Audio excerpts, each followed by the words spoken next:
కర్నూలు జిల్లాలో జరిగినటువంటి బస్సు దుర్ఘటన విషయంలో అసత్య ప్రచారం చేస్తున్నారని ఆంధ్రప్రదేశ్ పోలీసులు కొంతమంది మీద కేసు నమోదు చేశారు. వారిలో వైఎస్ఆర్ కాంగ్రెస్ పార్టీ అధికార ప్రతినిధి యాంకర్ శ్యామల పేరు కూడా ఉంది. అయితే ఈరోజు యాంకర్ శ్యామల పోలీసుల విచారణకి హాజరై పోలీసుల విచారణలో భాగంగా వైఎస్ఆర్సీపీ ఏదైతే స్క్రిప్ట్ ఇచ్చిందో నేను అదే చదివాను అంటూ విచారణలో చెప్పినట్టుగా, కానీ బయటికి వచ్చి మాత్రం ఆ వ్యక్తి మద్యం సేవించినట్లుగా, అందులోనూ మద్యం షాపులో కాకుండా గ్రామాల్లో దొరికేటువంటి బెల్ట్ షాపుల్లో ఆ వ్యక్తి మద్యం సేవించి బండి డ్రైవ్ చేసినట్లుగా మా దగ్గర ఆధారాలు ఉన్నాయన్నట్లుగా యాంకర్ శ్యామల మాట్లాడినట్లు కొన్ని వార్తలు వస్తూ ఉన్నాయి. అసలు విచారణలో ఏం చెప్పింది అనేది మనం పూర్తి స్థాయిలో విశ్లేషణ చేసుకుందాం. ప్రస్తుతం మనతో పాటున్నారు ప్రముఖ సామాజికవేత్త, ప్రముఖ రాజకీయ విశ్లేషకులు కృష్ణకుమారి గారు. వారితో మాట్లాడదాం. మేడం నమస్తే. యాంకర్ శ్యామల పోలీసుల విచారణలో ఒకలా, మీడియా ముందు మరోలా ఆవిడ మాట్లాడారు ఈ బస్సు దుర్ఘటన గురించి అంటూ కొన్ని వార్తలు వస్తున్నాయి. ఏంటి మేడం, దీన్ని ఎలా చూడాలి? పెద్ద విచిత్రం ఏమో అనిపించట్లా నాకు శ్యామల అలా మాట్లాడడం. అంటే పోలీసుల విచారణలో భాగంగా ఏమో వైసీపీ ఇచ్చినటువంటి స్క్రిప్టే నేను చదివాను అన్నట్టు చెప్పిందని, ఇటు మీడియా ముందుకు వచ్చేమో పక్క ఆధారాలు ఉన్నాయి మా దగ్గర, బెల్ట్ షాప్లోకి వెళ్ళి మద్యం సేవించి బయటకు వస్తున్న ఆధారాలు మా దగ్గర ఉన్నాయి అన్నట్లుగా మాట్లాడిందని. ఇప్పుడు మీకు ఈ 2 నాలుకల ధోరణి అంటారు దీన్ని. అలాగే ఎక్కడ ఏం చెప్పి బయటపడాలా అనేది. ఇప్పుడు పోలీసుల్లో దగ్గర లోపలికి వెళ్ళి విచారణలోనేమో ఉన్నట్టు చెప్పింది. అందరికీ తెలుసు, వాళ్ళకి స్లిప్లు వస్తాయి, స్లిప్పుల ప్రకారమే చదువుతారు. అంటే ఎవరికి పంపింది వాళ్ళు చదవాల్సిందే అనేది అందరికీ తెలిసిన విషయమే. కానీ బయట వాళ్ళు చెప్తే పరుగు పోద్ది కదా, పార్టీ పరుగు పోద్ది, వీళ్ళ పరుగు పోద్ది కదా. అందుకని ఏం చెప్పింది, నేను చెప్పిన దానికి స్టిక్ అవుతున్నాను అని చెప్పింది. ఏమనుకుంటున్నారు వీళ్ళు, ఇలా చెప్తే వాళ్ళ ప్రతిదీ రికార్డ్ అవుతుంది కదా. మామూలుగా ఎప్పుడైనా రికార్డే అవుతుంది, కాకపోతే అంత చూసుకుని తీరికగా ఇదివరకు ఇంత క్రాస్ చెకింగ్ ఉండేది కాదు. ప్రతి ఈ పాలిటిక్స్ ఫాలో అయ్యే వాళ్ళకి ఇంత 4 వైపుల నుంచి ఇన్ఫర్మేషన్ ఉండేది కాదు. అందుకని వాళ్ళు ఫస్ట్ ఏది వింటేను, లేకపోతే ఏ పార్టీ నచ్చితే ఆ మాట నమ్మేవాళ్ళు. ఇప్పుడు అట్లా కాదు. ఇప్పుడు పేపర్ చదువుతున్నారు, టీవీ న్యూస్ చూస్తారు, మళ్ళీ యూట్యూబ్ ఛానల్లో వచ్చే ఇవి చూస్తారు. ఇన్ని చూసేటప్పుడు వాళ్ళకి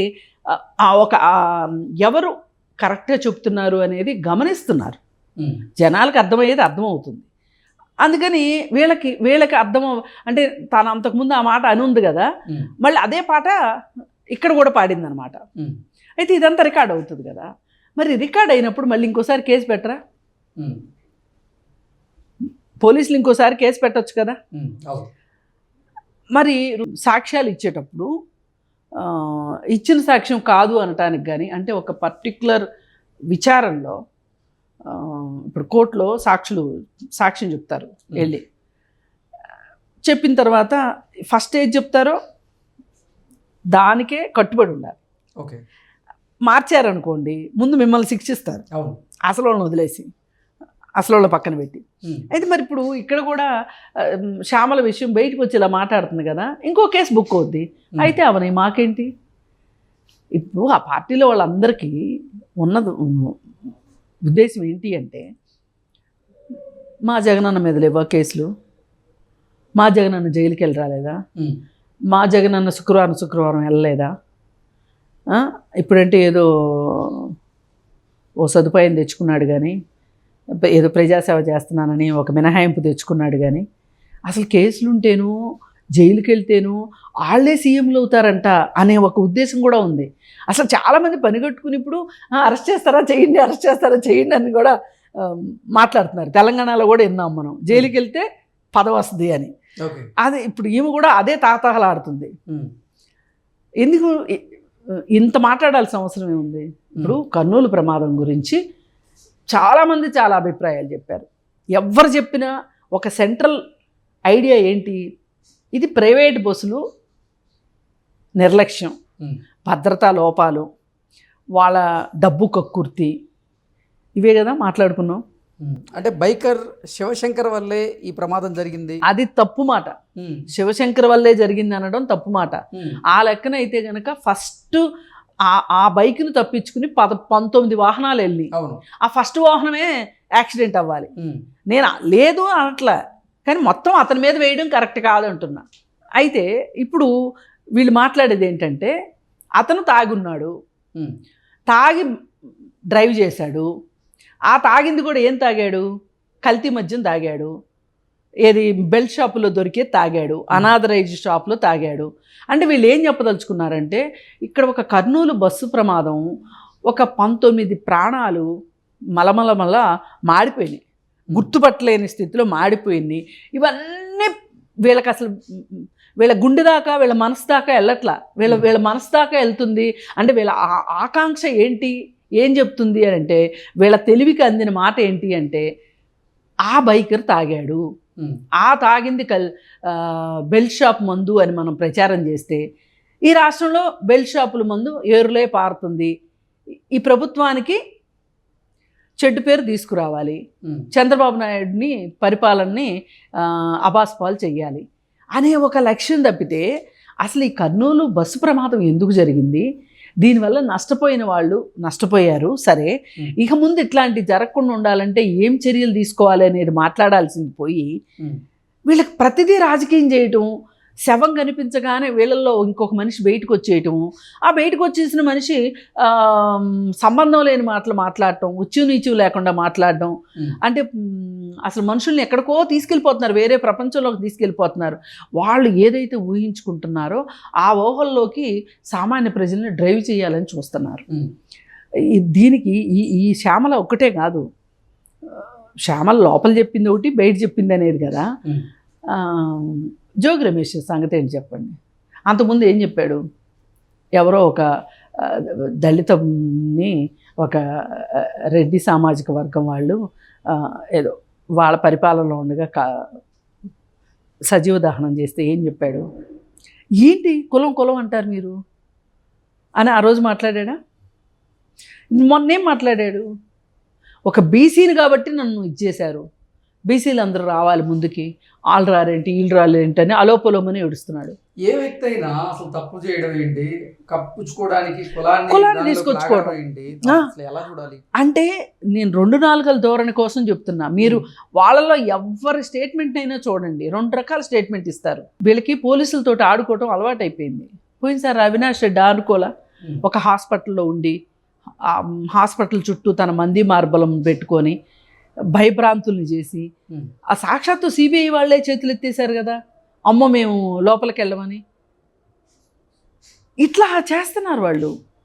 ఇప్పుడు ఎంతమంది ఎక్కువ తక్కువ మాట్లాడిన వాళ్ళని, పోసాని కృష్ణమురళి లాంటి వాళ్ళని, ఇంకొకళ్ళని సోషల్ మీడియా వేదికగా ఒక ఏమంటాము, ఒక చెత్తా చెదారాన్ని జనాల మీదకి వదిలిన వాళ్ళందరూ చూశాం కదా. వీళ్ళందరూ ఎందుకు ఇట్లా మాట్లాడుతున్నారు? ఏదైనా సరే మనము వార్తల్లో ఉండాలి.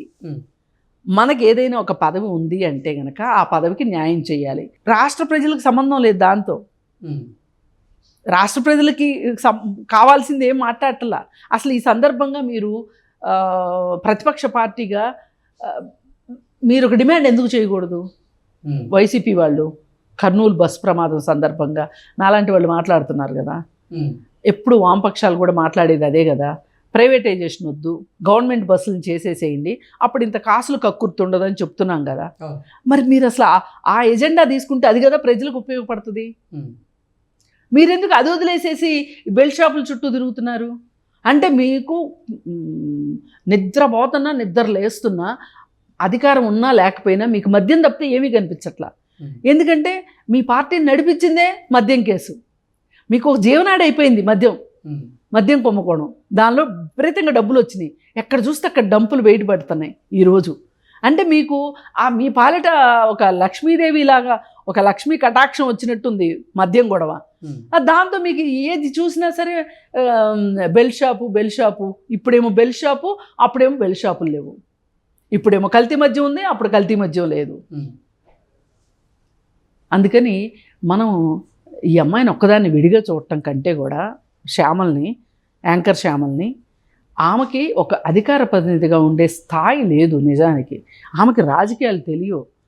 ఇప్పుడు వాళ్ళు స్క్రిప్ట్ రాసిచ్చినా స్క్రిప్ట్ ప్రకారం చదువుతూ కూడా తనకున్న అవగాహనతో మాట్లాడటం కూడా చేత కావాలి. అది లేదు ఆ అమ్మాయి దగ్గర.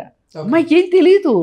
ఇప్పుడు ఇంతకుముందు ఇక్కడ స్టేజ్ పర్ఫార్మెన్స్లు ఇచ్చేది సినిమాల్లో, ఏమంటారండి దాన్ని, యాంకరింగ్ చేసేది ప్రోగ్రాములకి.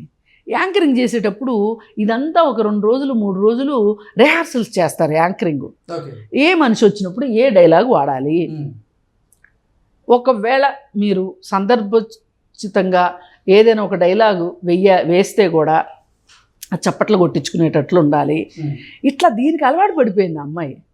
అలవాటు పడిపోయి అమాంతం అమ్మాయిని అధికార ప్రతినిధిని చేసేసరికి, అందుకే పోయినసారి కూడా చంద్రబాబు నాయుడు గురించి అదేదో ముసలినక్క కథ చెప్పింది కదా, అదే ఇంకొకళ్ళు అయితే చెప్పేవాళ్ళు కాదు, సాహసించేవాళ్ళు కాదు చెప్పడానికి. ఎందుకంటే కొంచెం ఆలోచించి ఉండేవాళ్ళు. ఒక బ్యాచ్ని తయారు చేసుకున్నాడు జగన్మోహన్ రెడ్డి. అందరికీ తెలిసిన విషయం కదా, కొడాలి నాని కావచ్చు, నేను వంశీ కావచ్చు, పోసాని కృష్ణమురళి కావచ్చు, వీళ్ళందరికీ ఫ్రీ హ్యాండ్ ఇచ్చేశాడు. మీ ఇష్టం వచ్చింది మాట్లాడండి, నేనున్నా మైహోనా అన్నాడు.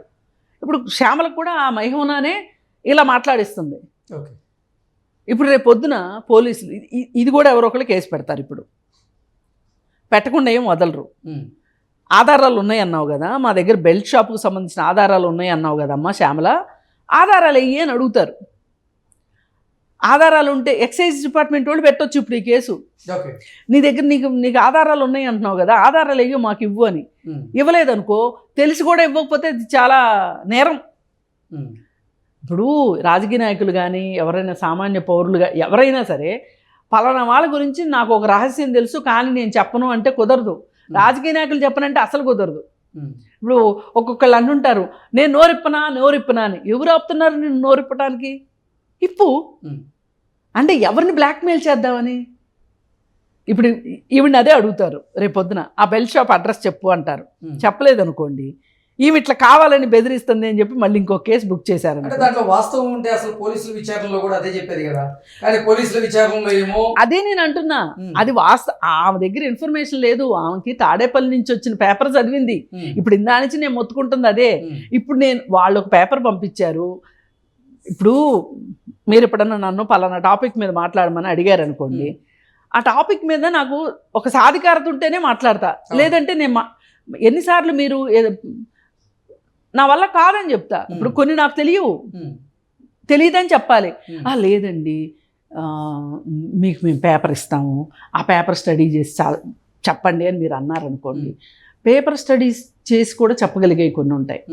అంటే అసలు ముందు నాకేం తెలుసు నాకు తెలిసి ఉండాలి. తెలుసుంటే అప్పుడు నేను మాట్లాడతా. శ్యామలకి రాజకీయాల గురించి తెలియదు. శ్రీరెడ్డికి ఎంత తెలుసు శ్యామలకి అంతే తెలుసు. శ్రీరెడ్డికి ఇవ్వాలి అసలు అధికార ప్రతినిధి వాళ్ళ లెక్కల ప్రకారం. వాళ్ళ పార్టీకి చేసిన సేవకి, శ్రీరెడ్డి చేసిన సేవకి ఆ పార్టీకి ఆమెకి ఇవ్వాలి. కాకపోతే ఆమెకి ఇవ్వకోకుండా శ్యామలకి ఇచ్చారు. అందుకే వాళ్ళు కూడా పొట్టును పోట్లాడుకున్నారు వాళ్ళిద్దరు కూడా. ఎవరు శ్యామలను శ్రీరెడ్డి కూడా పోట్లాడుకున్నారు కదా, బహిరంగాన్ని తిట్టుకున్నారు కదా. అందుకని ఏంటంటే ఇప్పుడు ఈవిడకున్న ఎంతో కొంత ఒక సొసైటీలో అందరూ మరీ శ్రీరెడ్డిని చూసినట్లుగా, శ్రీరెడ్డికి ఆల్రెడీ ఉన్న ఇమేజ్కి వాళ్ళకి ఇబ్బంది. ఆమె ఎంతసేపు ఏంటంటే డార్క్లో ఉండే టార్గెట్ చేసిన వాళ్ళని తిట్టాలి. ఆమెకి ఇచ్చిన అపాయింట్మెంట్ అది. ఇప్పుడు ఈవిడిది ఓపెన్ అపాయింట్మెంట్ అందరికీ. అందుకని ఈమెను పెట్టుకున్నప్పుడు మరి నీకు పోస్ట్ ఇచ్చినప్పుడు నీ పోస్ట్కి న్యాయం చేయవా? మరి ప్యాకేజ్ కూడా ఉంటుంది కదా, ఊరికే ఎందుకు వచ్చి చెప్తుంది ఆవిడ?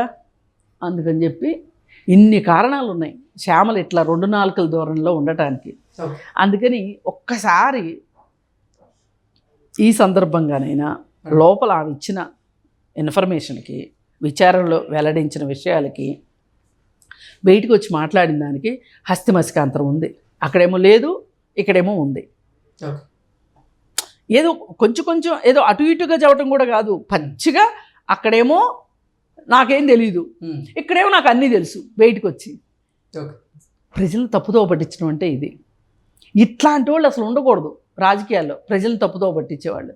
అందుకని ఈ విధంగా ఆమె మీద ఇంకొక విచారణ చెయ్యాలని, నిజాలు నిగ్గుదేల్చాలని, అసలు లోపల చెప్పింది నిజమా, ఇప్పుడు చెప్పింది నిజమా, అసలు నువ్వు ఎందుకు ఇట్లా ప్రజలను తప్పుదోవ పట్టిస్తున్నావు అని చెప్పి ఆమె దగ్గర ఎక్స్ప్లెనేషన్ తీసుకోవాల్సిన అవసరం ఉంది.